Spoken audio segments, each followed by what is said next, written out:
Hello friends, कैसे हैं आप अच्छे होंगे और अपनी पढ़ाई भी अच्छे से कर रहे होंगे। फ्रेंड्स, हमने एक साइकोलॉजी की सीरीज शुरू की थी जिसमें हम शॉर्ट नोट्स के माध्यम से हम पूरी साइकोलॉजी को क्लियर करने वाले हैं। तो इसमें हमारा साथ में आपका शॉर्ट नोट्स भी बन जाएंगे और इससे आपके रिवीजन भी हो जाएंगे। आज की इस क्लास में हम शुरू करने वाले हैं हमारा टॉपिक लर्निंग यानी अधिगम। इससे पहले की क्लास में हम एजुकेशन साइकोलॉजी के बारे में पढ़ चुके हैं। एजुकेशन साइकोलॉजी के कार्य, परिभाषा, इसके कार्य क्षेत्र, उपयोगिता, पूरा एजुकेशन साइकोलॉजी वाला जो टॉपिक है वो क्लियर कर लिया है। अब आज की क्लास में हम पढ़ेंगे अधिगम। जो आपकी जो सिलेबस है उसमें इसको टॉपिक दिया हुआ है behavioural cognitive, social cognitive and constructive approach to learning and its application for senior secondary student. यानी हम अगर इसे हम हिंदी में बोले तो हिंदी में हम इसको ये भी बोल सकते हैं कि हमारे जो व्यवहार है उसमें संज्ञानात्मक, सामाजिक, संज्ञानात्मक और रचनावादी दृष्टिकोण से सीखने की कला और वरिष्ठ माध्यमिक छात्रों के लिए उनका निहितार्थ। तो इसको अगर हम डायरेक्ट बोले तो ये टॉपिक है लर्निंग अधिगम वाला, जिसमें हम अधिगम के प्रकार, अधिगम के क्षेत्र, अधिगम की परिभाषा, अधिगम के मुख्य रूप से जो थ्योरीज हैं उनको हम पढ़ने वाले हैं। जो सबसे ज्यादा इंपॉर्टेंट हैं जिसमें हम थ्योरीज में पढ़ेंगे व्यवहारवाद में, जैसे थॉर्नडाइक को, पावलव को, स्किनर को, इनको पढ़ने वाले हैं। और इसके अलावा हम जो संज्ञानवादी में हम पियाजे को पढ़ेंगे, रचनावादी में हम जो वाइगोत्स्की है उसको पढ़ने वाले हैं। तो इस तरह से जो इम्पोर्टेंट कुट लेविन को पढ़ने वाले हैं, जो इम्पोर्टेंट थ्योरीज हैं, जो लर्निंग में अधिकतर क्वेश्चन उसी में से पूछे जाते हैं, जिनको हम पूरे नोट्स के माध्यम से पढ़ने वाले हैं। तो फ्रेंड्स, हम शुरू करते हैं आज का टॉपिक अधिगम। तो अधिगम क्या होता है, लर्निंग क्या होती है? व्यवहार में होने वाला वांछित या अपेक्षित स्थायी परिवर्तन जो प्रशिक्षण या अनुभव से होता है। यानी जो भी हम कुछ सीखते हैं, चाहे हम फैमिली से सीखें, विद्यालय से सीखें, स्कूल से सीखें या कहीं से भी सीखें, समाज से सीखें, जिसके कारण हमारा जो व्यवहार परिवर्तित हो जाता है और वो जो व्यवहार में जो परिवर्तन होता है वो स्थायी परिवर्तन होता है, वही लर्निंग होती है। यानी एक निश्चित समय के लिए अगर थोड़ी से टेम्परेरी अगर कोई चेंजेस होते हैं तो वो परिवर्तन जो होते हैं वो अधिगम नहीं होता है। केवल जो स्थायी परिवर्तन, ध्यान रखना, वो होते हैं वही अधिगम होता है। शारीरिक कारणों, बीमारी जैसे थकान, नींद, मूल प्रवृत्ति, परिपक्वता से होने वाले जो परिवर्तन है वो अधिगम नहीं होते हैं, क्योंकि ये जो परिवर्तन है वो स्थायी नहीं होते हैं।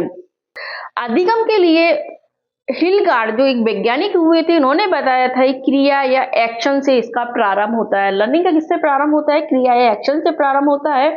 और जिन्होंने थ्योरी ऑफ लर्निंग एक पुस्तक दी थी, थ्योरी ऑफ लर्निंग के बारे में हिलगार्ड ने बताया था। इसके अलावा हम इसकी परिभाषाएं देख लें तो परिभाषा में हम देखें मुख्य रूप से जो अधिगम की परिभाषा आती है वुडवर्थ की, स्किनर की, क्रो एंड क्रो की, गेट्स एंड अन्य की है। ये वाली सारी परिभाषाएं जो पहले भी पूछी गई है। फ्रेंड्स, मैंने जो परिभाषाएं बिल्कुल शॉर्ट फॉर्म में लिखी हुई हैं उन्हीं के अकॉर्डिंग आपको समझा रही हूँ। वुडवर्थ ने दी थी सीखना विकास की प्रक्रिया है। लर्निंग क्या है? विकास की प्रक्रिया है। अभी अब आप इसको लर्न कैसे करोगे? वुड यानी वे आता है और वुडवर्थ ने क्या बताया? विकास, यानी वुड वे से विकास की प्रक्रिया है, ये वुडवर्थ ने बताया था। दूसरा है स्किनर ने व्यवहार में उत्तरोत्तर सामंजस्य या उन्नति की जो प्रक्रिया है वो अधिगम है। ध्यान रखना, स्किनर से से और स्किनर से ही सामंजस्य होता है, यानी से और से, यानी स्किनर का सामंजस्य। तो व्यवहार में उत्तरोत्तर या सामंजस्य उन्नति प्रक्रिया अधिगम है, ये स्किनर ने बताया है। तीसरी डेफिनेशन देखते हैं हम क्रो एंड क्रो की। क्रो एंड क्रो की परिभाषा बहुत इंपॉर्टेंट है, कई बार आ चुकी है। आदत, ज्ञान व अभिवृत्ति का अर्जन अधिगम होता है। क्रो एंड क्रो ने क्या बताया था? आदत, ज्ञान और अभिवृत्ति का अर्जन अधिगम होता है। ये परिभाषा आप थोड़ा सा याद भी करोगे, आराम से हो जाएगी। गेट्स व अन्य, प्रशिक्षण व अनुभव के द्वारा व्यवहार में जो परिवर्तन होता है वो गेट्स ने बताया था। यानी हम प्रशिक्षण अनुभव के द्वारा जो व्यवहार में गेट्स प्राप्त करते हैं, परिवर्तन करते हैं, वो अनुभव वो अधिगम होता है। गिलफोर्ड के अनुसार व्यवहार के कारण व्यवहार में जो परिवर्तन है, 2 बार व्यवहार में परिवर्तन, यानी गिलफोर्ड ने उसको फोड़ दिया था। तो इस तरह से इसकी परिभाषा आप याद कर सकते हो। एक वैज्ञानिक है पील ने बताया कि व्यक्ति में परिवर्तन ही अधिगम है जो वातावरण के अनुसार होता है। यानी पील, यानी पील से क्या ध्यान रखोगे, परिवर्तन, यानी पील की परिभाषा किससे है, परिवर्तन। एक एक वर्ड्स आप इसमें से हर डेफिनेशन में से पकड़ के आप याद करोगे तो आपको इजीली कोई सारी डेफिनेशंस है वो याद हो जाएंगी। तो व्यक्ति में परिवर्तन ही अधिगम है जो वातावरण के अनुसार होता है। इसके अलावा एक और वैज्ञानिक हुए हैं मार्जन व किंग, जिन्होंने बताया था अभ्यास या अनुभूति के परिणाम स्वरूप व्यवहार में अपेक्षित स्थायी जो परिवर्तन है वो अधिगम होता है। मार्गन और किन की परिभाषा, अभ्यास और अनुभूति के परिणाम स्वरूप व्यवहार में होने वाला अपेक्षित या स्थायी परिवर्तन होता है। तो ये सारी जो इम्पोर्टेंट जो मनोवैज्ञानिक हैं उनकी परिभाषाएं हैं जो अधिकतर एग्जाम्स में पूछी जाती हैं। अधिगम का जो दृष्टिकोण है, अलग अलग जो वाद दिए हुए हैं, जैसे व्यवहारवाद है, रचनावाद है, गेस्टाल्टवाद है, उसके अकॉर्डिंग अलग अलग है। तो कौन कौन से अधिगम के दृष्टिकोण दिए हुए हैं, व्यवहारवाद, व्यवहारवाद के अनुसार क्या है, अनुभव से व्यवहार में परिवर्तन होता है। यानी व्यवहारवाद में हमेशा, जैसे में हम थॉर्नडाइक, स्किनर, पावलोव का अध्ययन करेंगे आगे, उन्होंने बताया था कि अनुभव से और वातावरण से जो परिवर्तन होते हैं वो व्यवहारवाद में आता है। गेस्टाल्टवाद, जिसमें हम कॉयलर कॉफका को पढ़ने वाले हैं, किसी भी स्थिति में के प्रति संपूर्ण प्रतिक्रिया होती है वो अधिगम होता है। यानी किस पे बल दिया है इन्होंने, संपूर्णता पर बल दिया था। इसके अलावा हार्मिकवाद किसने दिया था, मैकडूगल ने दिया था, ध्यान रखना पूछ सकती हैं। इसमें उन्होंने लक्ष्य केंद्रित बताया है पूरा, यानी किसी भी चीज के लिए टारगेट या हमारा फोकस होता है तब हम किसी चीज को अधिगम कर पाते हैं। क्षेत्रीयवाद किसने दिया था, कुटलेविन ने दिया था। किसी भी परिस्थिति में का जो हम प्रत्यक्ष ज्ञान करते हैं, मतलब सामने से देखकर जो सामने हम देखते हैं उसी के अकॉर्डिंग हम अपने व्यवहार में परिवर्तन लाते हैं, वो क्या होता है, वो कुटलेविन ने बताया था, जो क्षेत्रीयवाद में आता है। संज्ञानवादी को जिसमें हम पढ़ते हैं मानसिक क्रियाओं को मुख्य रूप से पढ़ते हैं, किसने दिया था, पियाजे ने दिया था। सूचना प्रक्रिया काल अधिगम ही सक्रिय प्रक्रिया है। उन्होंने बताया था कि सूचना, इंफॉर्मेशन जो प्रोसेस होती है उससे जो अधिगम होता है वही संज्ञानवादियों का बताया। इसके अलावा रचनावादी या संरचनावादी, उन्होंने बताया था कि जो पूर्व अनुभव या पूर्व ज्ञान के आधार पर हम नए ज्ञान का निर्माण करते हैं वो रचनावादी, संरचनावादी, वो नया हमारा अधिगम होता है। तो ये कुछ दृष्टिकोण थे जो अधिगम की परिभाषा, अधिगम के बारे में बताते हैं। अब हम पढ़ते हैं अधिगम के प्रकार। तो अधिगम के जो अनुक्षेत्र है, टाइप्स ऑफ लर्निंग, 3 प्रकार के मुख्य रूप से बताए गए हैं, संज्ञानात्मक यानी ज्ञानात्मक, दूसरा भावात्मक और तीसरा क्रियात्मक। जो ज्ञानात्मक, भावात्मक, क्रियात्मक पढ़ते हैं वही पक्ष हैं वो अधिगम के प्रकार होते हैं। तो संज्ञानात्मक, जैसा हमें पता है संज्ञान किससे संबंधित है, हमारे ध्यान रखना संज्ञान को अगर आप जब भी जोड़ो कॉग्निटिव को तो अपनी मानसिक क्रियाओं से जोड़ना। तो मानसिक क्रियाओं से संबंधित है, तो इसमें हम मानसिक क्रियाओं का अध्ययन करते हैं, तो इसमें मुख्य रूप से क्या आ जाएगा, हमारा ज्ञान, बोध, विश्लेषण, संश्लेषण, मूल्यांकन, संवेदना और प्रत्यक्षीकरण, इन सब का अध्ययन हम संज्ञानात्मक प्रकार के अंतर्गत करते हैं। दूसरा होता है भावात्मक, जैसे हमारे भावों से संबंधित है। तो भाव कौन से हैं हमारे, जैसे संवेग, मूल्य, आदतें, हमारी अभिवृत्ति है, ये सब किसमें आते हैं, भावात्मक अधिगम में आता है। तीसरा होता है क्रियात्मक अधिगम, जो क्रिया मतलब हमारी क्रिया से, हमारी जो द्वारा जो क्रियाएं की जाती हैं उनसे संबंधित है। इंद्रियों की सहायता से जो गतिविधियां हम करते हैं या फिर हमारे द्वारा जो गामक क्रियाएं, जैसे फुटबॉल खेलना, खाना बनाना या फिर पढ़ना, लिखना, ये सब जो गामक क्रियाएं होती हैं वो क्रियात्मक अधिगम में आती हैं। तो इस तरह से ये अधिगम के 3 प्रकार बताए गए हैं। हम स्तर के आधार पर भी अधिगम को 3 टाइप्स में बांटा गया है, यानी 3 स्तर पे अधिगम का हम अध्ययन करते हैं, स्मृति स्तर, बोध स्तर और चिंतन स्तर। ध्यान रखना 3 लेवल हमने पहले भी आपने पढ़े होंगे। तो अधिगम में कितने स्तर होते हैं, 3। स्मृति स्तर जो सबसे निम्न स्तर होता है, जिसमें हम रट्टा लगाते हैं, वो होता है हमारा स्मृति स्तर, जो छोटे बच्चों में ये प्रक्रिया अधिक देखी जाती है। दूसरा होता है बोध स्तर, जिसमें हम थोड़ा सा ज्ञान समझ के हिसाब से हम अपने मानसिक क्रियाओं का उपयोग करते हैं। तीसरा होता है चिंतन स्तर, जो कि उच्च लेवल पे या उच्च हायर कक्षाओं में हम सोच समझ के कोई निर्णय लेते हैं, वो चिंतन स्तर होता है। तो तीनों के बारे में अलग अलग पढ़े। सबसे पहले हम पढ़ेंगे स्मृति स्तर के बारे में। स्मृति स्तर है जिसको किसने दिया था, हर्बट ने दिया था। कौन वैज्ञानिक ने दिया था, हर्बट ने दिया था। इसको हम निम्न स्तर भी बोलते हैं और जिसमें रटना, हमारा रिपीट करना, प्रत्यय स्मरण, दोहराना, सभी स्तरों की ये आधारशिला मानी जाती है और इसमें कोई विचार नहीं होते क्योंकि स्मृति में केवल हम रट के याद करते हैं। और इसमें सबसे इंपॉर्टेंट है ये वाला शब्द प्रत्यय स्मरण, पूछा भी जा सकता है प्रत्यय स्मरण किसमें है, तो ये स्मृति स्मरण में आता है। तो जो बच्चे छोटे बच्चे रिपीट करते हैं, रटते हैं, दोहराते हैं, वो सब स्मृति स्तर होता है, यानी सभी स्तरों की आधारशिला और निम्न स्तर है। दूसरा स्तर होता है बोध स्तर, जिसको किसने दिया था, मॉरिसन ने।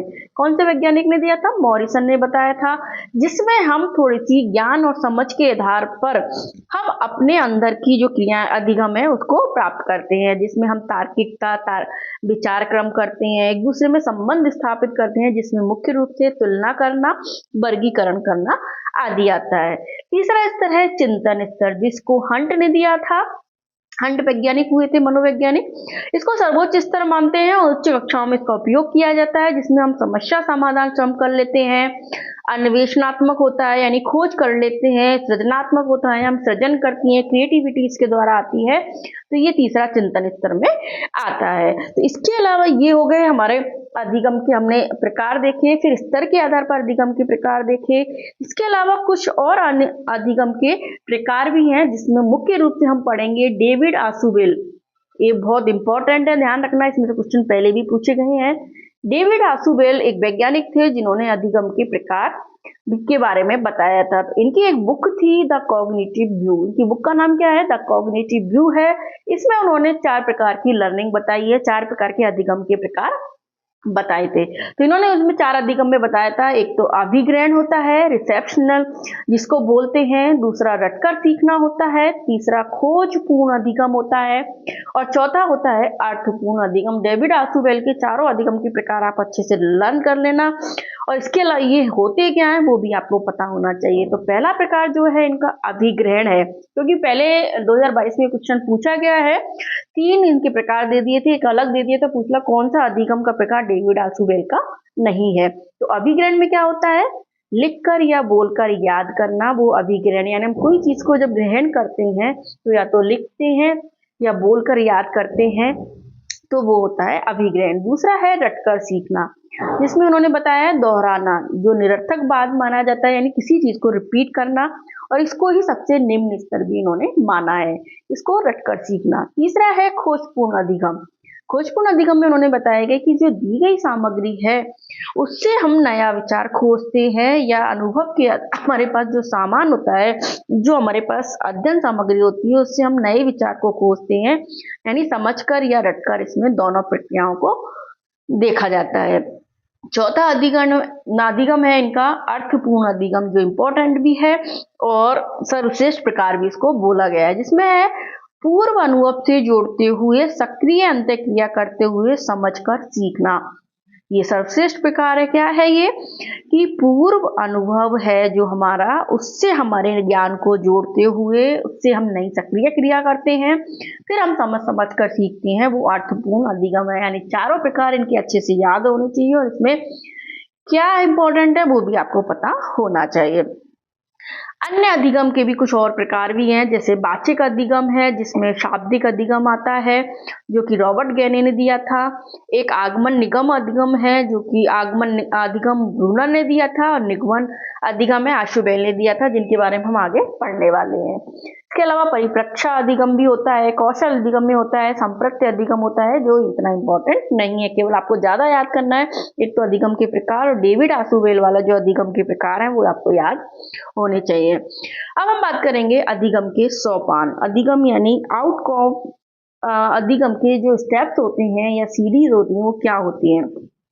अधिगम के सोपान के बारे में देखें तो रॉबर्ट गैने एक वैज्ञानिक हुए थे, जिन्होंने 1965 में अधिगम के सोपान के बारे में बताया था। उन्होंने 8 प्रकार के अधिगम के सोपान बताए थे। इनकी बुक का नाम था अधिगम की शर्तें, यानी कंडीशन ऑफ लर्निंग। बुक का नाम याद रखना, कंडीशन ऑफ लर्निंग, ठीक है, जिसे हम अधिगम प्रतिफल भी कहते हैं। अधिगम सोपान को क्या बोलते हैं, अधिगम प्रतिफल भी बोलते हैं, यानी आउटकम्स ऑफ लर्निंग। तो रॉबर्ट गैने ने आउटकम्स ऑफ लर्निंग के बारे में 8 टाइप्स बताए। उन्होंने बताया है कि हम अधिगम को 8 प्रकार से सीख सकते हैं, यानी इस तरह से ये इसके कई प्रकार होती हैं, यानी अलग अलग तरीके से 8 प्रकार से अधिगम की क्रिया होती है। सबसे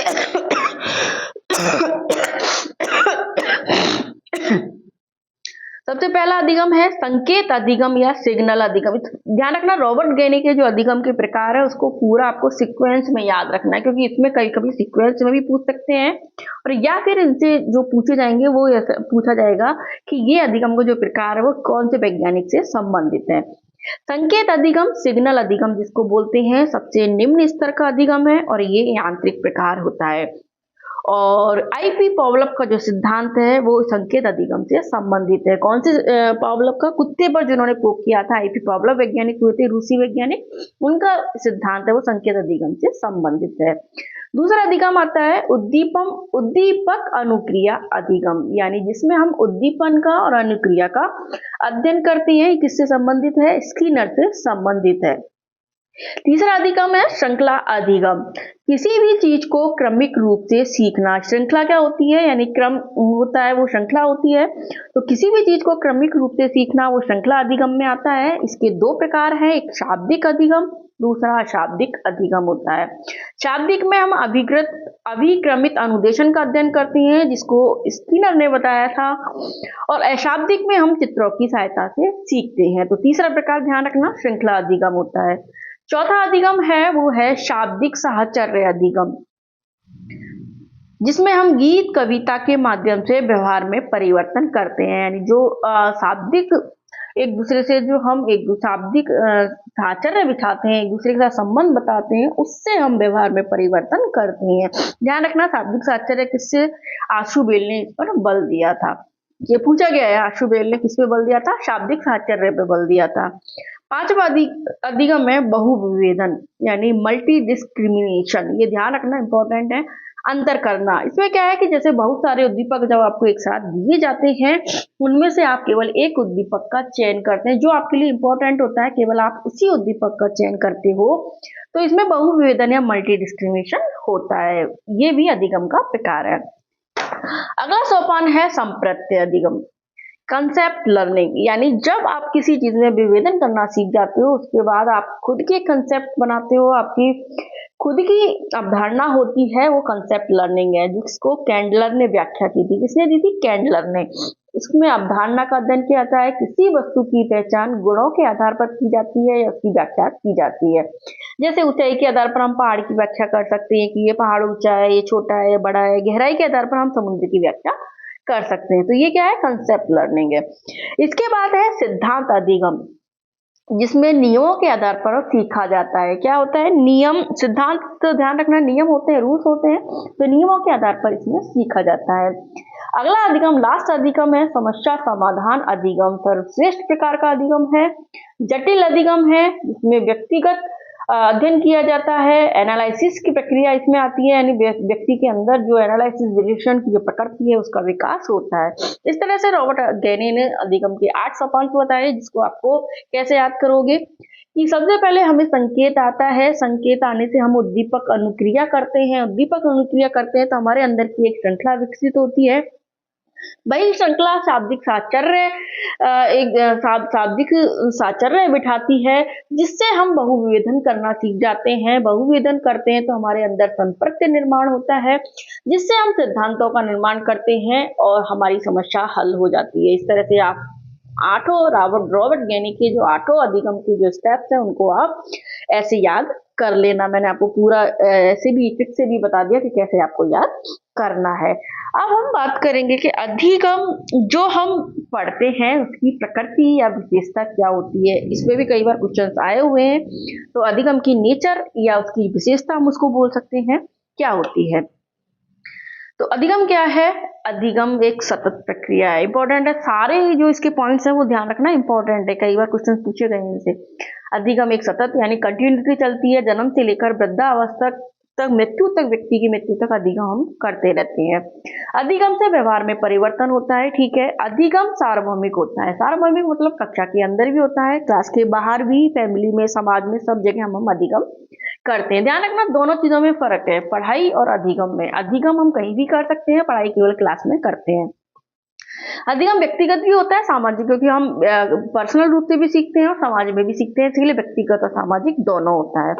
अधिगम में हम सकारात्मक भी होता है, नकारात्मक होता है, यानी कुछ अच्छी चीजें भी सीखते हैं, कई बार हम बुरी चीजों में भी पड़ जाते हैं, तो वो भी एक अधिगम ही होता है। तो सकारात्मक नकारात्मक दोनों होता है। अधिगम उद्देश्यपूर्ण होता है, ध्यान रखना, अधिगम हमेशा उद्देश्यपूर्ण होता है, जिसको किसने बताया था, टी मैस्लो ने बताया था। ये एक समस्या समाधान प्रक्रिया है, ठीक है। ज्ञानात्मक, भावात्मक, क्रियात्मक प्रक्रिया, सर्वांगीण पहलुओं का अध्ययन इसमें किया जाता है, यानी तीनों पक्षों का अध्ययन इसमें किया जाता है। उद्दीपक और अनुक्रिया में संबंध स्थापित करने की प्रक्रिया होती है। अधिगम क्या है, उद्दीपक और जो अनुक्रिया है उसमें संबंध स्थापित करने की प्रक्रिया है। अधिगम समायोजन भी है और अनुकूलन भी है। अधिगम के कारण हम किसी भी वातावरण में या फिर किसी भी इस तरह की स्थिति में समायोजन कर सकते हैं, लोगों के साथ अनुकूलन बिठा सकते हैं। ये एक रचनात्मक, सक्रिय, जटिल प्रक्रिया है और विवेकपूर्ण प्रक्रिया भी होती है। कैसी, रचनात्मक, सक्रिय, जटिल और विवेकपूर्ण प्रक्रिया है। अधिगम अनुभवों का संगठन है और अनुभव द्वारा अर्थ निर्माण प्रक्रिया है या वर्तुलाकार प्रक्रिया। इंपॉर्टेंट है, पहले क्वेश्चन इसमें से आया हुआ है, अधिगम कैसी प्रक्रिया है, इस तरह से इसमें क्वेश्चन पूछा था। तो अधिगम अनुभवों का संगठन है, अनुभव द्वारा अर्थ निर्माण की प्रक्रिया है और वर्तुलाकार प्रक्रिया, यानी गोल गोल घूमती है अधिगम की प्रक्रिया, यानी एक रेखिक प्रक्रिया नहीं है, ये वर्तुलाकार प्रक्रिया है। इसके अलावा अधिगम स्थानांतरण की प्रक्रिया भी होती है। अधिगम एक प्रक्रिया है, प्रक्रिया का परिणाम नहीं, उत्पाद नहीं है। इंपॉर्टेंट है, ये भी ये पूछा गया है कि अधिगम कैसी प्रक्रिया है या परिणाम है, इस तरह से इसमें क्वेश्चन पूछा गया है। तो अधिगम एक प्रक्रिया है, प्रक्रिया का परिणाम नहीं है और उत्पाद भी नहीं है। अधिगम एक अनुमानित प्रक्रिया है, निष्पादन नहीं है, परफॉर्मेंस नहीं है, यानी कोई निश्चित नहीं होती है। अधिगम एक अनुमानित होती है कि सामने वाला व्यक्ति किसी चीज को देखकर या फिर हम जो सिखाते हैं उससे अधिगम करेगा या नहीं। जैसे मैं आपको पढ़ा रही हूँ, तो ऐसा थोड़ी है कि हर स्टूडेंट उस चीज को सीखेगा ही। कुछ स्टूडेंट को अच्छा लगेगा वो पढ़ेंगे, कुछ स्टूडेंट है जो बस ऐसे ही छोड़ देंगे, उनको कोई नहीं सीखना है तो वो नहीं सीखेंगे। तो एक अनुमानित प्रक्रिया है, केवल अनुमान लगा सकते हैं, निष्पादन नहीं है। अनधिगम भी अधिगम है, यानी त्रुटियां, गलतियां अधिगम का ही पार्ट है। इंपॉर्टेंट है, ध्यान रखना। अनधिगम से मतलब है कि हम जब कुछ नहीं सीखते हैं, गलत सीखते हैं, वो भी हमारा अधिगम ही होता है, क्योंकि हमारी जो माइंड है उसके अंदर सारी चीजें जाती हैं, तो ये त्रुटियां या गलतियां हैं वो भी अधिगम का ही पार्ट होता है। अधिगम आंतरिक प्रक्रिया होती है, यानी हमारे अंदर का जो व्यवहार में परिवर्तन होता है, इसके लिए आंतरिक है। अधिगम एक खोजपूर्ण प्रक्रिया भी होती है। ध्यान रखना, सारे पॉइंट्स हैं, इनमें से कहीं से भी क्वेश्चन बन सकता है, इसके लिए मैंने शॉर्ट फॉर्म में सारे लिखे हुए हैं, आप सबको याद कर लेना। इसके अलावा जो अधिगम के परिणाम या कुछ प्रतिफल भी होते हैं, यानी क्या है कि जब अधिगम हम करते हैं तो उससे हमें कुछ परिणाम भी आते हैं, जिससे हमारे व्यवहार में ज्ञानात्मक, भावात्मक और तीनों प्रकार के ध्यान अधिगम से हमारे क्या परिणाम है, अधिगम के क्या आउटकम्स आते हैं। तो ज्ञानात्मक, भावात्मक और क्रियात्मक सभी प्रकार के परिवर्तन होते हैं। इससे हम समस्या का समाधान कर पाते हैं, तार्किकता हमारे अंदर आती है, चिंतन, कौशल, ज्ञान, लक्ष्य प्राप्ति, समायोजन, विकास, मानसिक क्रिया, आदतें, मूल्य, अभिवृत्ति आदि सबको हम अर्जित कर सकते हैं। यानी इस सारी प्रक्रियाओं को हमारे अंदर जो एक विकास होता है वो अधिगम के द्वारा ही होता है। अब है अधिगम को प्रभावित करने वाले कारक, यानी अधिगम को कौन कौन से ऐसे कारक हैं जो प्रभावित करते हैं, जिनके कारण हम कुछ अच्छा अधिगम भी सीख सकते हैं या गलत भी सीख सकते हैं। जिसमें सबसे इंपॉर्टेंट है व्यक्तिगत कारक। व्यक्तिगत कारक होते हैं, वंशानुक्रम कारक है, वातावरण कारक होते हैं अधिगम के लिए, जिसमें मुख्य है व्यक्तिगत कारक। व्यक्तिगत कारक में इंपॉर्टेंट आता है अभिप्रेरणा, बहुत ही इंपॉर्टेंट है, ध्यान रखना। तो अधिगम को प्रभावित करने वाले कारक में सबसे इंपॉर्टेंट कारक कौन सा है, अभिप्रेरणा। ये एक प्राथमिक कारक है, अधिगम की शुरुआत करने वाला कारक इसको मान सकते हैं। सर्वाधिक प्रभावित करने वाला कारक होता है, यानी आप जब किसी चीज से मोटिवेट होते हैं, या चाहे आपकी आंतरिक मोटिवेशन हो या बाहरी मोटिवेशन हो, तभी आप अधिगम कर सकते हैं। जैसे आप पढ़ रहे हो, आप किसी कंपटीशन की तैयारी कर रहे हो, लेकिन जब तक आपके अंदर इस मोटिवेशन नहीं है कि नहीं मुझे तो इस एग्जाम को क्लियर करना ही है, लेक्चरर बनना ही है, तब तक आप उसके लिए आप कितना भी वो अच्छे से मन से नहीं पढ़ सकते हो। लेकिन जब आपके अंदर की जो आंतरिक मोटिवेशन है या बाहरी मोटिवेशन आपको प्रेरित करती है, तब आपको लगता है कि नहीं मुझे इस एग्जाम को क्रैक करना है किसी भी हालत में, तब आप उसी तरह से बहुत अच्छे से अधिगम कर पाते हो। तब अच्छे से पढ़ाई करते हो तो अच्छे से अधिगम कर पाते हो। अभिप्रेरणा राजमार्ग है अधिगम का। ये परिभाषा दी थी स्किनर ने, ध्यान रखना स्किनर ने इसको राजमार्ग बताया है अधिगम का अभिप्रेरणा को, तो ये इंपॉर्टेंट परिभाषा है, इसको ध्यान रख लेना। इसके अलावा अधिगम की अनिवार्य शर्त है अभिप्रेरणा, ये मेल्टन ने बताया था। यानी दो परिभाषा है, एक तो अभिप्रेरणा राजमार्ग है जो कि स्किनर ने बताया, दूसरा अधिगम की अनिवार्य शर्त है अभिप्रेरणा, ये मेल्टन ने बताई थी। यानी शिक्षक का एक अनिवार्य गुण है अभिप्रेरणा, जो शिक्षक अच्छे से मोटिवेट करता है वही अच्छे से टीचिंग भी कर सकता है, वही बच्चों को पढ़ने के लिए प्रेरित भी कर सकता है। तो ये दूसरा व्यक्तिगत कारक है इच्छा शक्ति, यानी अगर किसी की इच्छा शक्ति बहुत अधिक, विल पावर अधिक डेवलप है तो वो व्यक्ति जरूर से जरूर अधिगम करता है। तीसरा है शारीरिक व मानसिक स्वास्थ्य, अगर किसी व्यक्ति को बीमार है, बुखार है, तबीयत खराब है तो भी वो अधिगम नहीं कर पाएगा, और उसका अगर मानसिक स्वास्थ्य यानी जैसे मेंटली अगर वो डिस्टर्ब है, मेंटली डिसऑर्डर है तो भी वो अच्छे से अधिगम नहीं कर पाता, तो ये भी कारक है वो प्रभावित करता है। संवेग, किसी भी व्यक्ति के अधिक संवेग है वो भी अधिक प्रभावित करते हैं। जैसे कोई व्यक्ति क्रोधशील है वो कम अधिगम कर पाता है क्योंकि उसके अंदर क्रोध हावी है, लेकिन जो शांत स्वभाव का है, व्यय से दूर है, वो व्यक्ति है वो अच्छे से अधिगम कर पाता है। थकान है, अगर कोई व्यक्ति थका हुआ है तो उसकी इच्छा शक्ति कमजोर हो जाती है, वो पढ़ने में रुचि नहीं दिखाएगा, किसी चीज को सीखने में रुचि नहीं दिखाएगा, तो अधिगम कमजोर पड़ जाता है। यानी थकान अधिगम को कम करती है। रुचि है, अगर आप किसी चीज में रुचि है, जैसे आपको साइंस पढ़ने में बहुत अधिक रुचि है, साइकोलॉजी में अधिक रुचि है, तो आप उस चीज को बहुत ज्यादा इंटरेस्ट के साथ पढ़ोगे, वो अधिगम को बढ़ाती है। आकांक्षा स्तर, इंस्पायरेशन लेवल, आपका इंस्पायरेशन लेवल कितना अधिक है, किसी चीज को सीखने की जो प्रेरणा आपके अंदर की जो आकांक्षा है वो कितनी अधिक है, वो भी अधिगम को प्रेरित करती है। इसके अलावा है संवेदना प्रत्यक्षीकरण, इंपॉर्टेंट है। संवेदना प्रत्यक्षीकरण में आता है मानसिक क्रियाएं जो कि अधिगम को बढ़ाती हैं, यानी इसको अधिगम की प्रथम सीढ़ी भी कहते हैं। संवेदना प्रत्यक्षीकरण को क्या कहते हैं? अधिगम की प्रथम सीढ़ी कहते हैं। इसमें हमारी मानसिक क्रियाएं आती हैं, जितना हमारा जो माइंड है वो एक्टिव होगा उतना हम अधिगम कर पाएंगे। अटेंशन, किसी व्यक्ति चीज को लेकर अगर हमारे अंदर किसी सीखने की प्रक्रिया को लेकर हमारे अंदर अटेंशन अधिक है, अवधान अधिक है, तो हम अधिक अधिगम कर पाएंगे। इसके अलावा है आयु व परिपक्वता, ये भी एक अधिगम का प्रकार है, यानी अधिगम को प्रभावित करने वाला कारक। आप कहेंगे कि जैसे कोई छोटा बच्चा है, अगर आप छोटे बच्चे को ही आप ऐसे सोचोगे कि साइकोलॉजी पढ़ा दो तो वो नहीं पढ़ पाएगा आपको, क्योंकि वो आयु के अकॉर्डिंग ही व्यक्ति कुछ सीख सकता है। छोटे बच्चे को तो आप ABCD कह ही सिखा सकते हो, एक बड़े होने के बाद ही। और दूसरा इसके अलावा व्यक्ति के अंदर जो मैच्योरिटी है यानी जैसे आपको प्रेरित करती है पढ़ने के लिए, तो वो सब है वो भी अधिगम को प्रभावित करती है। तो अधिगम की श्रेणी में शामिल नहीं है, लेकिन इसमें होने वाले जो परिवर्तन है वो स्थान, ध्यान रखना दोनों चीज में फर्क है। ये अधिगम को प्रभावित करने वाला कारक है परिपक्वता, ठीक है, लेकिन अधिगम की श्रेणी में शामिल नहीं है क्योंकि इसमें होने वाला जो परिवर्तन वो अस्थायी होता है, लेकिन ये अधिगम का प्रकार नहीं है, लेकिन इसको प्रभावित करने वाला कारक है। ये अधिगम का अनिवार्य कारक है, ये आंतरिक रूप से होता है, स्वचालित होता है, वृद्धि की संपूर्णता है। व्यक्ति में जितनी मैच्योरिटी होती है वो उतना अधिक अधिगम करता है। हम कहते हैं कि हमारे जो बुजुर्ग होते हैं वो एक्सपीरियंस होते हैं, उनको अधिक जो ज्ञान होता है वो क्यों होता है? क्योंकि उनको परिपक्वता जैसे जैसे आती है उनमें अधिगम की जो प्रोसेस है वो अधिक हो जाती है। इसके अलावा एक और कारक है जीवन लक्ष्य व स्मृति, हमारा जो टारगेट होता है, हमारी जो मेमोरी पावर है वो भी हमारे अधिगम को प्रभावित करती है। तो ये सारे व्यक्तिगत कारक हैं जो अधिगम को प्रभावित करती हैं, ध्यान रखना। अब हम आगे पढ़ेंगे दूसरे शिक्षक संबंधी कारक, यानी जो भी अधिगम को प्रभावित करते हैं। लेकिन उससे पहले मैं आपको एक चीज बता देती हूँ कि परिपक्वता और अधिगम में दोनों में क्या अंतर है। ध्यान रखना, परिपक्वता अधिगम का एक कारक तो है लेकिन उसकी श्रेणी में शामिल नहीं है। परिपक्वता हमारी जन्मजात होती है, लेकिन अधिगम को हम अर्जित करते हैं। परिपक्वता वंशानुक्रम होती है, यानी कि जो भी व्यक्ति में जो उसका वंश होता है उसके अनुसार आती है। अधिगम को हम वातावरण से भी अर्जित कर सकते हैं। ये स्वतः होती है परिपक्वता, जबकि अधिगम नियोजित होता है।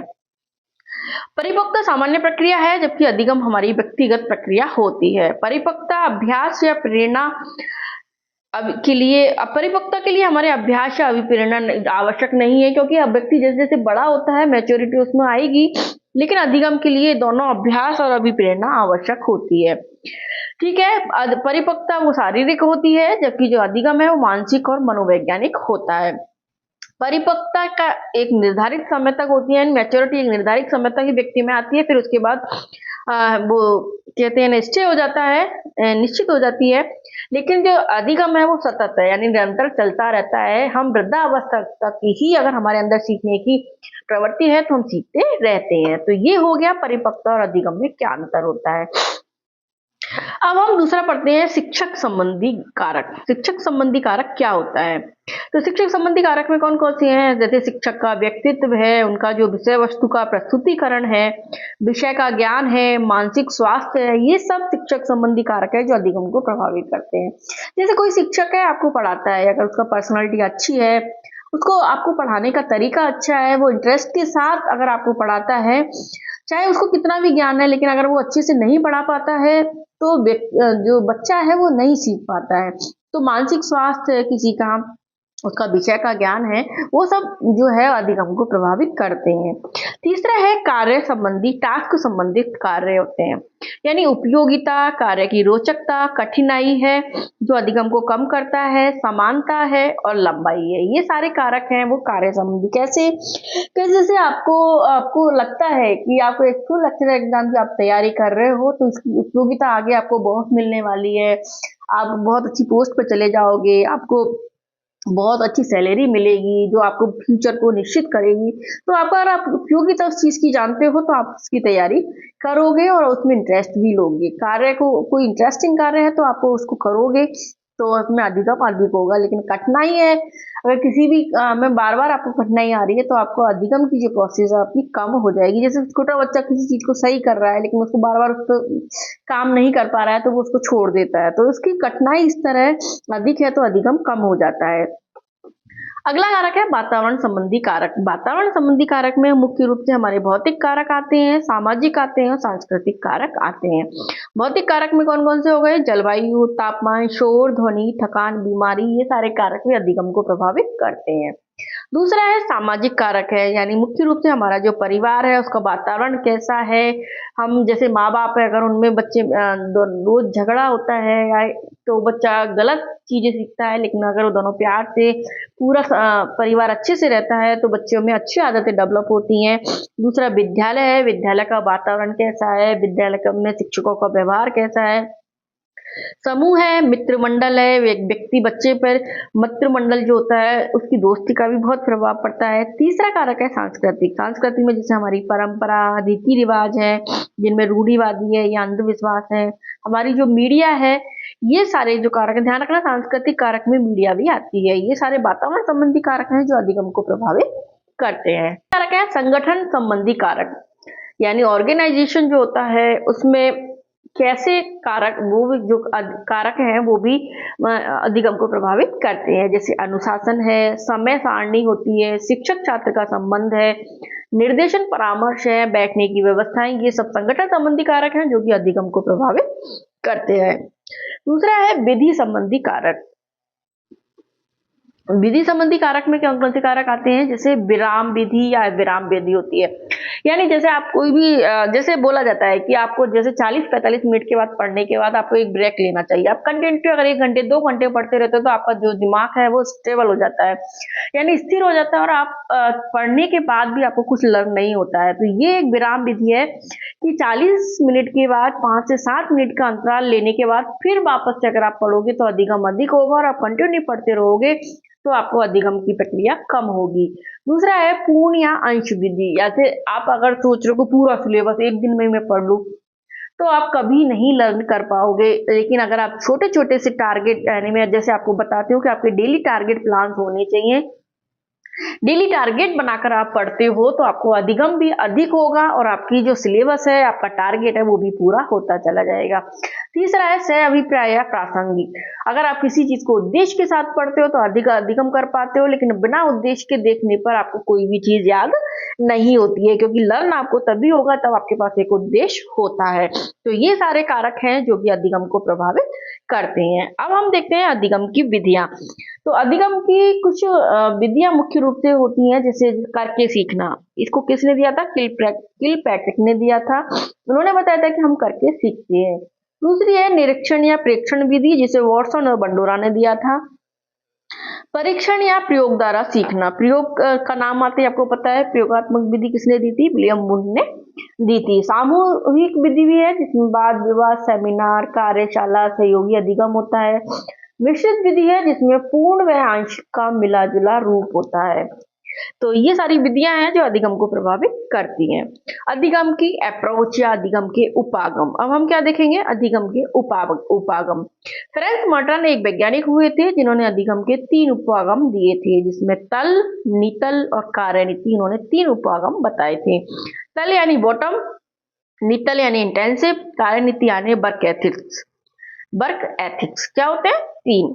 तल होता है जो किसी भी सूचना को रट लेना, यानी बॉटम यानी सबसे नीचे, यानी किसी भी सूचना को रट लेना, वो बॉटम है जो सबसे नीचे वाला उपागम होता है। यानी जैसे आप जैसे नीचे से ऊपर की साइड जाओगे तो नीचे वाला जो उपागम तो कौन सा है? बॉटम होता है, यानी रटकर सीखना, प्रत्यक्ष स्मरण इसके अंतर्गत आता है। दूसरा है नितल यानी बीच वाला। इसमें केवल सूचनाओं को समझा जाता है, यानी फिर आपका एक स्तर बढ़ जाता है और आप सूचनाओं को समझने लग जाते हो। नितल या इंटेंसिव होता है। तीसरा है वर्क एथिक्स, जो कि नितल और बॉटम दोनों का मिला जुला रूप होता है। इसको स्मार्ट अप्रोच भी कहते हैं, जो कि टॉप पर होता है। और इसमें हाँ व्यक्ति का जो स्तर है वो बहुत ऊंचा हो जाता है, उसका जो अधिगम है वो बहुत अधिक होता है। यानी अभी जैसे कहते हैं ना कि स्मार्ट स्टडी होती है वो हार्ड स्टडी से ज्यादा इंपॉर्टेंट होती है। अभी जो स्टूडेंट जो एग्जाम्स में निकलते हैं वो किसके कारण? स्मार्ट स्टडी के कारण ही निकलते हैं। इसलिए आपको बोला जाता है कि आपको स्मार्ट स्टडी पर अधिक जोर देना चाहिए। तो इस तरह से जैसे आप शॉर्ट नोट्स के माध्यम से पढ़ रहे हो, आप अपना टाइम बचा के पढ़ रहे हो, वो सब क्या है? स्मार्ट स्टडी है, क्योंकि आप ज्यादा बार रिवीजन कर पाओगे। और आप एक बार सिलेबस को ही घसीटते रह रहे हो तो वो हार्ड वर्क तो आप कर रहे हो लेकिन स्मार्ट स्टडी नहीं कर पा रहे हो, तो उसके पीछे रह सकते हो। अब हम पढ़ेंगे इंपॉर्टेंट पार्ट है जो कि अधिगम का विचारधाराएं। अधिगम की विचारधाराएं, अधिगम के बारे में जो भी थॉट्स या जो थ्योरीज दी गई हैं उनके बारे में। अधिगम के बारे में मुख्य रूप से 3 विचारधाराएं दी गई हैं। एक व्यवहारवाद, दूसरी संज्ञानवादी, तीसरी निर्मितवादी, जिनके बारे में मैंने आपको पहले भी बताया है। व्यवहारवाद जो पूरी तरह से वातावरण से संबंधित है, संज्ञानवाद जो मानसिक क्रियाओं से संबंधित है, निर्मितवाद जो कि पूर्व अनुभव के आधार पर नए ज्ञान का निर्माण करती है। इनके बारे में पढ़ेंगे, इनकी थ्योरीज पढ़ेंगे, इनके वैज्ञानिकों के बारे में हम डिटेल में पढ़ने वाले हैं। तो सबसे पहले पढ़ते हैं व्यवहारवाद। व्यवहारवाद जिसको सबसे पहले किसने दिया था? वॉटसन ने दिया था। यानी उन्होंने बताया था कि जो व्यवहार होती है उसके द्वारा या वातावरण है उसके द्वारा हम अधिगम कर सकते हैं। इसमें मुख्य रूप से एसआर इकाई पर जोर दिया गया है, यानी स्टिमुलस और रेस्पॉन्स, यानी उद्दीपक अनुक्रिया जो इकाई है उस पर जोर दिया गया है। इसमें मुख्य रूप से जो बाह्य कारक, वातावरण और पुनर्वलन पर जोर दिया गया है कि जिसके द्वारा हम अधिगम कर पाते हैं। अवलोकनीय व्यवहार पर बल दिया गया। अवलोकनीय यानी हम जो देखकर व्यवहार करते हैं उस पर बल दिया गया। ये सारे जो भी पॉइंट्स हैं जो कि स्टेटमेंट लिखे हुए हैं वो सब आपको ऐसे कैसे याद करने, क्योंकि इन वर्ड से ही क्वेश्चन पूछे जाते हैं। वस्तुनिष्ठ व्यवहार यानी व्यवहार को देखकर भविष्यवाणी करना, ये इसमें इंपॉर्टेंट बताया है। इसके अलावा अनुभव प्रशिक्षण पर इसमें बल दिया जाता है।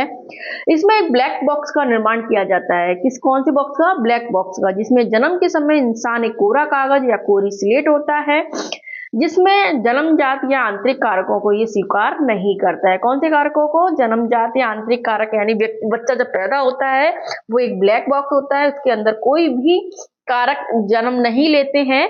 बच्चे को आप जैसा चाहते हो वैसा ही ढाल सकते हो। जैसे वॉटसन ने कहा भी था कि आप मुझे एक बच्चा दे दो और मैं उसको चाहे तो डॉक्टर, चाहे इंजीनियर, चाहे उसको डाकू चोर बना सकता हूँ। तो यानी ब्लैक बॉक्स पर इसमें जोर दिया जाता है। जन्मजात और आंतरिक कारकों को इसमें स्वीकार नहीं किया जाता है। अब इस व्यवहारवाद से जुड़े हुए जितने भी वैज्ञानिक हैं, जैसे थॉर्नडाइक है, स्कीनर है, पावलव है, इन सब के जो भी विचार हैं, इनकी जो थ्योरीज हैं, उनके बारे में हम एक एक करके डिटेल में पढ़ेंगे। फिर बाद में हम संज्ञानवाद, फिर निर्मितवादी जो भी वैज्ञानिक हुए, मनोवैज्ञानिक, उनके बारे में पढ़ेंगे। व्यवहारवाद में भी दो प्रकार के वैज्ञानिक हुए थे। एक तो व्यवहारवाद जिन्होंने पुनर्वलन पर जोर दिया था, जिन्हें पुनर्वलन व्यवहारवाद कहा गया। दूसरे प्रकार के वैज्ञानिक थे अपुनर्वलन व्यवहारवाद, जिन्होंने पुनर्वलन को स्वीकार नहीं किया था। तो पुनर्वलन जो व्यवहारवाद था, उसमें उसने एसआर में यानी स्टिमुलस रेस्पॉन्स में पुनर्वलन की भूमिका बताई थी, यानी उद्दीपक अनुक्रिया जो क्रिया होती है उसमें पुनर्वलन देने पर व्यक्ति का अधिगम बढ़ता है, ये इसमें बताया गया था। जिसके मुख्य वैज्ञानिक कौन कौन से थे? थॉर्नडाइक, पावलोव, हल, स्किनर, मिलर, ये सारे वैज्ञानिक थे जिन्होंने पुनर्वलन व्यवहारवाद पर जोर दिया था। दूसरे प्रकार के वैज्ञानिक थे जिन्होंने पुनर्वलन को स्वीकार नहीं किया। उन्होंने बोला पुनर्वलन जैसी कोई चीज नहीं होती है, व्यक्ति अपनी केवल जो वातावरण से या अपने प्रक्रियाओं के कारण सीखता है। जिसमें मुख्य रूप से एडविन गुथ्री, वॉटसन, एसेट है, 3 वैज्ञानिक है जिसमें एडविन गुथ्री को हम पढ़ते हैं। ठीक है, अब हम सबसे पहले शुरू करते हैं एक एक थ्योरी को, जिसमें हम सबसे पहली थ्योरी पढ़ते हैं थॉर्नडाइक की थ्योरी, जो आपने पहले भी पढ़ी होगी। लेकिन इसके जो भी इंपॉर्टेंट वर्ड्स हैं, इंपॉर्टेंट जो इसकी बुक्स है, इनके जो प्रयोग उन्होंने क्या बताया था, उन सब के बारे में हम पढ़ेंगे। थॉर्नडाइक, जिनका सिद्धांत है प्रयास या त्रुटि सिद्धांत, इसको क्या बोला जाता है? प्रयास या त्रुटि सिद्धांत इनको बोला जाता है। ये एक पहले व्यक्ति थे जिसने पुनर्वलन का प्रयोग किया था। ध्यान रखना, पूछ सकते हैं सबसे पहले पुनर्वलन का प्रयोग किसने किया था? थॉर्नडाइक ने किया था। इसके लिए इनके सिद्धांत को प्रथम सिद्धांत भी कहा जाता है। ठीक है, टॉलमैन ने जो इसके सिद्धांत को पूर्ण व वैज्ञानिक सिद्धांत कहा था। क्या कहा था? टॉलमैन ने इनको पूर्ण व वैज्ञानिक सिद्धांत, इनके सिद्धांत को कहा था। इनके सिद्धांत का नाम है प्रयास और त्रुटि सिद्धांत है। जिसके अलावा और भी कई नाम है इसके। इन्होंने 1898 में दिया था सिद्धांत। संबंधनवाद, संयोजनवाद, बॉन्ड थ्योरी जिसको बोलते हैं, उद्दीपक अनुक्रिया सिद्धांत, आवृत्ति का सिद्धांत, परिश्रम या धैर्य थ्योरी, हर्ष या दुख का सिद्धांत, ये सारे नाम इनको ध्यान रखने हैं। आपको किसी भी नाम से आपसे पूछ सकते हैं। तो इनके सिद्धांतों के अन्य भी जो नाम है वो मैंने आपको बता दिए हैं। ये अमेरिकी वैज्ञानिक थे। ठीक है, एनिमल इंटेलिजेंस इनकी एक पुस्तक का नाम था, उन्होंने इस पर काम किया था। और इस पुस्तक पर उन्होंने इस पर जो प्रयोग किए थे, किस पर प्रयोग किए थे? उन्होंने बिल्ली पर प्रयोग किए थे। थॉर्नडाइक ने बिल्ली पर प्रयोग किए थे, जिसमें उन्होंने एस व आर में प्रत्यक्ष संबंध स्थापित होने पर त्रुटि की संभावना खत्म हो जाती है बताया था। यानी बिल्ली पर प्रयोग करने के बाद उन्होंने बताया था कि जब स्टिमुलस और रेस्पॉन्स यानी उद्दीपक और जो अनुक्रिया है उसमें अगर प्रत्यक्ष संबंध स्थापित हो जाता है तो उसमें त्रुटि की संभावना खत्म हो जाती है। जैसे उन्होंने बताया था कि जब बिल्ली बार बार खाने की तरफ आती है तो जैसे जैसे उसको पता चल जाता है कि उसको जो खाने की भूख लगी है कि इस तरह से मुझे खाना मिल जाएगा, तो बिल्ली के अंदर जो प्रत्यक्ष रूप से गलतियां करने की संभावना है वो खत्म हो जाती है। इसलिए अगर बार बार प्रयास करते हैं तो हमारे अंदर जो त्रुटि की संभावना खत्म हो जाती है। यह सिद्धांत यही चीज को बताता है। तो यह सिद्धांत पश्च दृष्टि हिंड साइड पर बल देता है। ध्यान रखना, किस पर? पश्च दृष्टि या हिंड साइड पर, यानी जब आप प्रयास करते हो तो त्रुटि जाती है। जैसे हम बोलते हैं प्रैक्टिस बार बार बोलते हैं कि जैसे आप बार बार एग्जाम की PYQ की प्रैक्टिस करते हो तो आपके अंदर नेगेटिव मार्किंग की जो संभावना है वो कम होती चली जाती है। तो ये इसी बात पर जोर देती है कि प्रयास करते रहो तो त्रुटि की संभावना कम हो जाती है, जो कि पश्च दृष्टि या हिंड साइड पर बल देता है। इसको यांत्रिक सिद्धांत कहते हैं।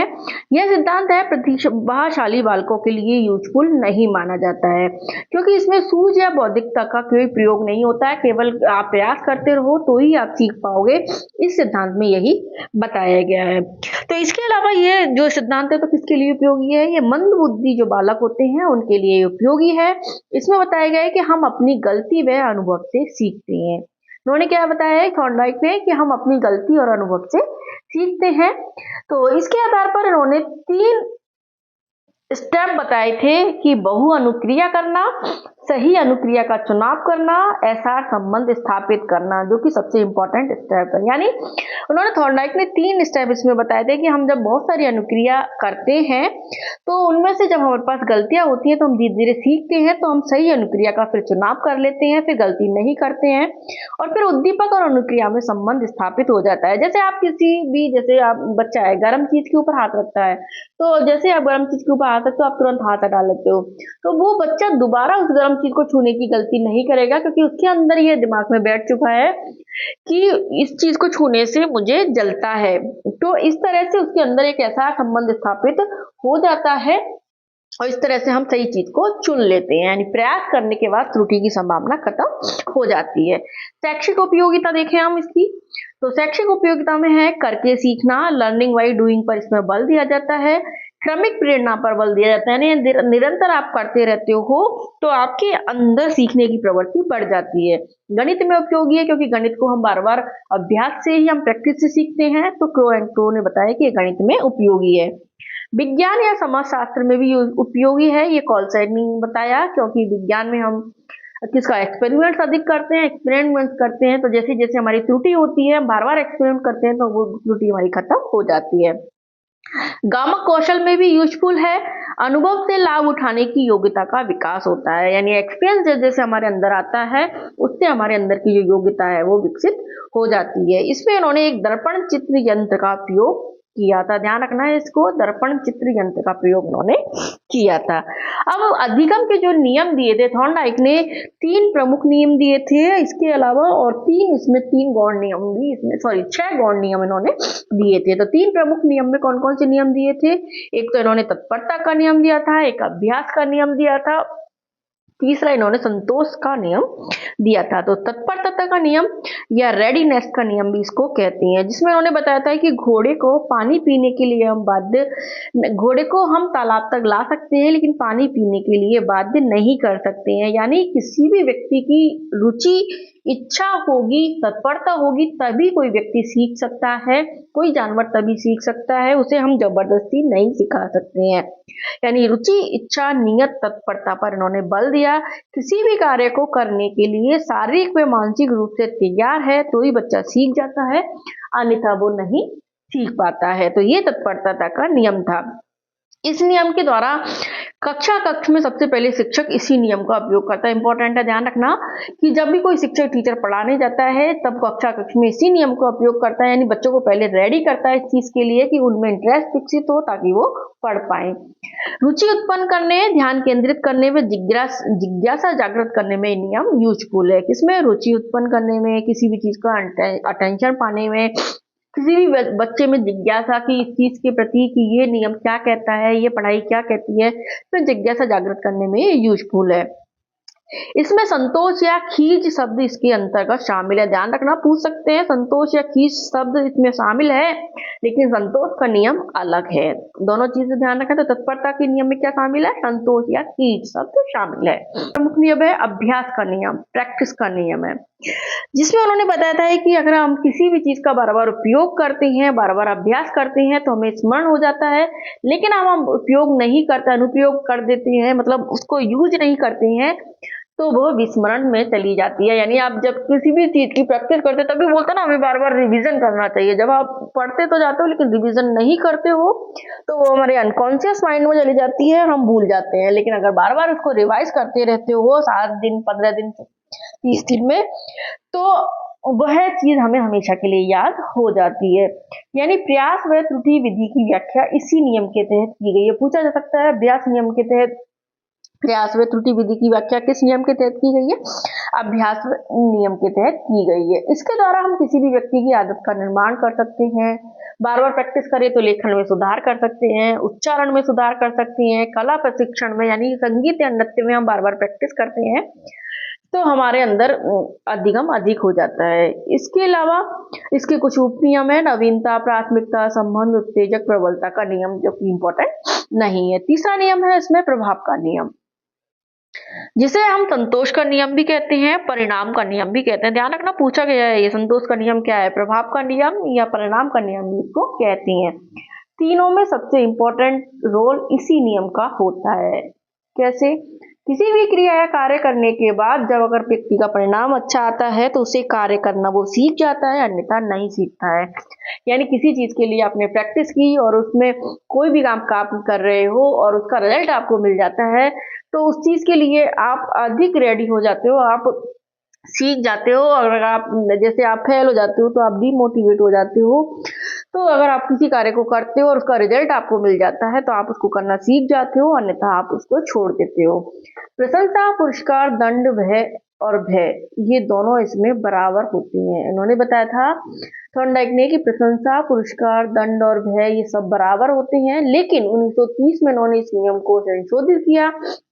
इसे संशोधित प्रभाव का नियम बताया। उन्होंने बताया था कि दंड पुरस्कार की तुलना में कम प्रभावशाली या कमजोर, यानी किसी व्यक्ति को आप बार बार दंड देते हो, किसी बच्चे को दंड देते हो तो बच्चा नहीं सीखता है, लेकिन अगर आप उसकी बार बार प्रशंसा करते हो तो उसी चीज को वो अधिक क्रिएटिविटी और क्रेज के साथ सीखता है। तो ध्यान रखना, संशोधित नियम उन्होंने 1930 में दिया था, उन्होंने बताया था कि दंड पुरस्कार की तुलना में कम प्रभावशाली या कमजोर होता है।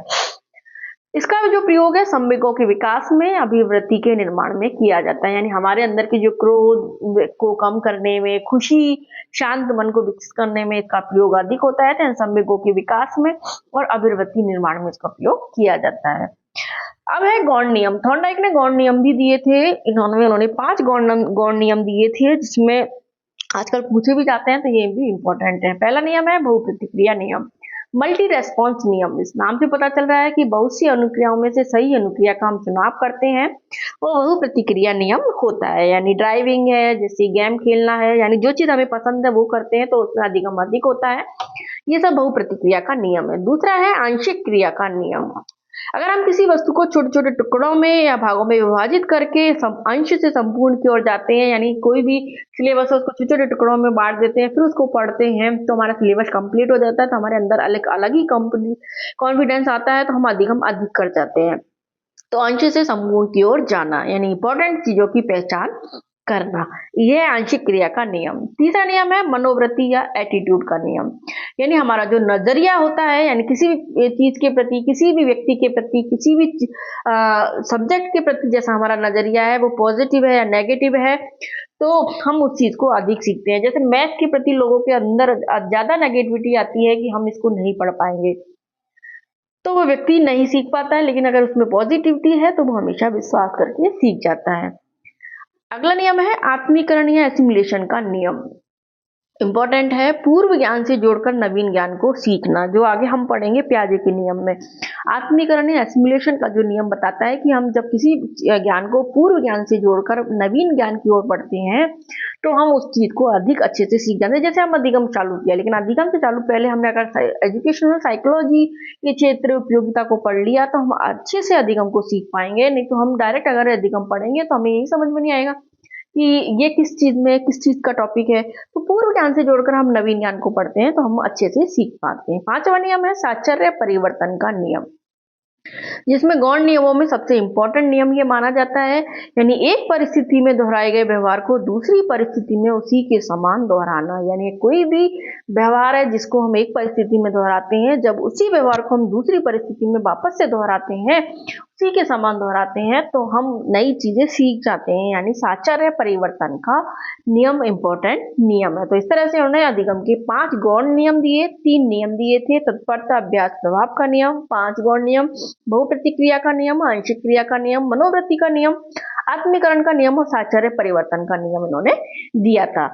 साथ ही हमारा थॉर्नडाइक का जो नियम है प्रयास एवं त्रुटि वाला, उसका वो कंप्लीट होता है, जिसमें जितने भी शब्द हैं, जितने भी इसके गौण नियम है, मुख्य नियम है, वो सारे मैंने पढ़ा दिए। तो एक एक जो भी शब्द मैंने आपको पढ़ाया वो इंपॉर्टेंट है, आपको सबको याद कर लेना है। अब आपके अगली क्लास में हम पढ़ेंगे आगे की पॉवलोव का सिद्धांत पढ़ेंगे, जो अनुकृत अनुक्रिया का नियम है, स्किनर का नियम पढ़ने वाले हैं, गेस्टल्ट वाल्व के बारे में पढ़ने वाले हैं। तो वीडियो फिर लंबी हो जाएगी, इसके लिए यहाँ तक ही आज की क्लास खत्म करते हैं। फिर अधिगम का ये 2-3 क्लास इसकी लेनी पड़ेगी अधिगम की, क्योंकि काफी लंबा टॉपिक है। इसके साथ ही आपकी पूरी जो अधिगम वाला टॉपिक है वो खत्म हो जाएगा। तो फ्रेंड्स, अगर आपको वीडियो अच्छी लगी हो, आपको लगा हो कि इससे हमें बहुत फायदा मिल रहा है, तो प्लीज वीडियो को लाइक कर दो, चैनल को सब्सक्राइब कर लो और भी लोगों को शेयर करो, ताकि उन्हें भी इसका फायदा मिल सके। और जल्दी से जल्दी मैं आपको ये साइकोलॉजी वाला टॉपिक कंप्लीट करा दूंगी, फिर इसके बाद हम नया सब्जेक्ट लेंगे। तो मिलते हैं नई वीडियो में, बाय बाय।